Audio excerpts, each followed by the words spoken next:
Hello everyone, my name is Dr. Jessica Banks, and in this series of videos I will be discussing the Stamitz Concerto in G major. Throughout this series I will be taking you week by week to help you learn this piece. Each week I will have a document available that has all the exercises written out plus a practice plan. It'll be available on my website, which you can find in the description below. For our week 1 challenge, I will be covering all the technical passages in this piece and how to work on them. Plus, we will be going over the first section of the piece. So now let's get started. The first part of this week's challenge is about technique preparation. Here we're going to work on all of the foundational skills that we need in order to play this piece. The first scale pattern is just a 1-octave G major scale plus 1 note. So you'll go G up to A, then A up to B, B up to C, all the way up until you get to the high G, and then you'll do the reverse coming down. We will also do the same scale pattern in D major.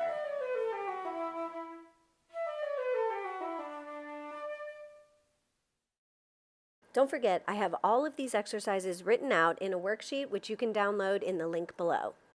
There are also spaces where you can track your practice from week to week.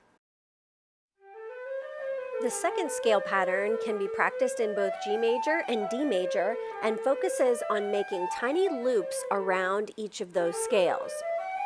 So you can see in the first measure here, you're just going to go from G up to D, and you can repeat that as many times as you need to make it feel really secure.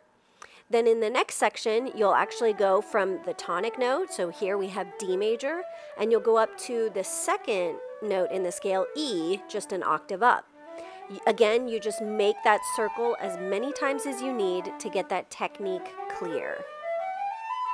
Here I'm playing this all slurred, but you can use a variety of articulations on this scale pattern. I suggest that you start with all slurred until you can play it rhythmically even. The last scale pattern starts with a little bit of rhythmic variety. It has a 16th note rest on 1, and you want to make sure that you're playing this rhythmically accurate throughout. I have it written out for you again in G major and D major, since those are the keys that are most often used in this piece. As I mentioned in the worksheet, you should practice these scales at least 15 minutes per day in order to build the technique necessary to perform this piece.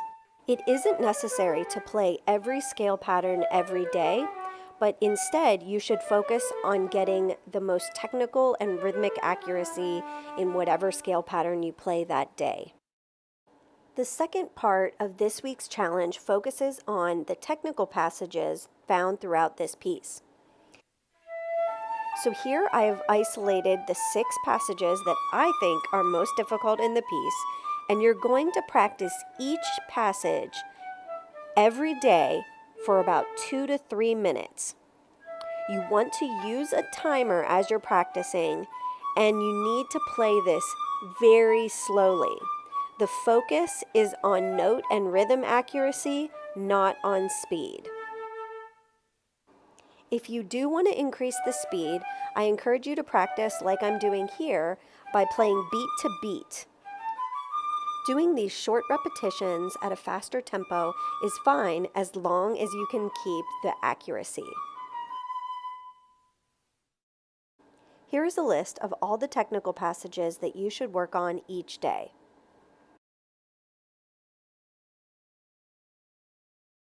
Before I go over the last section of this week's challenge, I want to encourage you to listen to recordings of this piece. As you listen to the recordings, make sure that you're listening for all aspects of the style of the piece, like the articulation length, the way dynamics are used, musical nuances, as well as the tone quality that you're hearing in the recording. There are lots of recordings available online, so go check them out. This piece begins majestically with a sort of trumpet call. You want to make sure that you play it with clear articulations and very accurate rhythms. Here I'm working on the dotted 8/16 rhythm by subdividing it into 16th notes.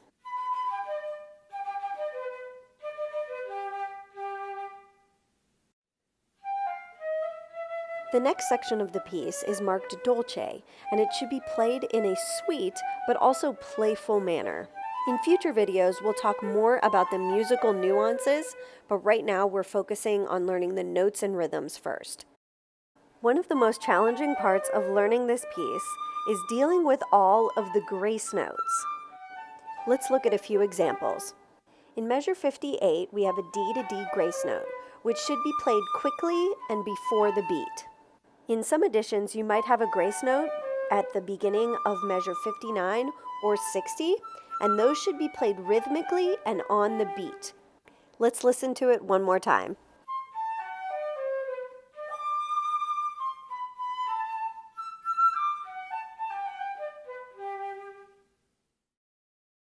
In measure 63, you might have a D grace note that goes to a C. These two notes are actually played as two even eighth notes. Let's listen to it.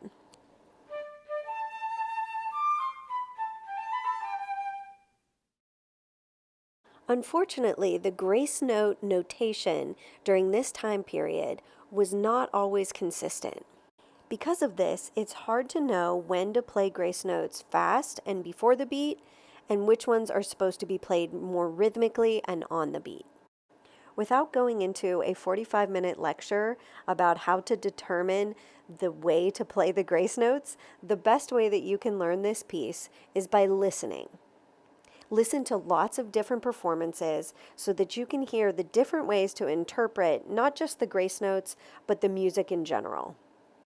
Thanks so much for watching. I hope that you'll like and subscribe to this channel. And until next week, happy practicing.